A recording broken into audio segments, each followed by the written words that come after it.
بحث و مباحثہ نہ کیجیے جن کا آپ کو علم نہیں۔ اے لوگوں، ابراہیم علیہ الصلوۃ والسلام مسلم تھے، آپ بھی مسلم بنیے۔ وہ کسی فرقے میں شامل نہیں تھے، آپ بھی کسی فرقہ میں شامل نہ ہوئیے۔ اے لوگوں، ابراہیم علیہ الصلوۃ والسلام کی طرح توحید پر قائم رہیے، اپنے تمام معاملات کو اللہ تبارک و تعالی کے سپرد کیجئے، شرک نہ کیجئے اور دین حنیف پر کاربند رہیے۔ اللہ تبارک و تعالیٰ فرماتا ہے سورہ النساء کی آیت نمبر 125 میں، اور دین کے لحاظ سے اس سے بہتر کون ہو سکتا ہے جو اللہ کے سامنے سر تسلیم خم کر دے، نیک عمل کرتا رہے اور ابراہیم کی ملت کی جو خالص توحید پر قائم تھے پیروی کرے۔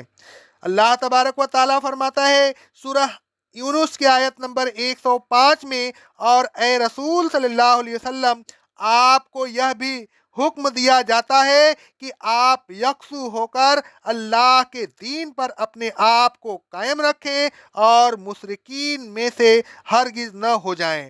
اقول قولی ھذا، استغفر اللہ، استغفر اللہ، استغفر اللہ۔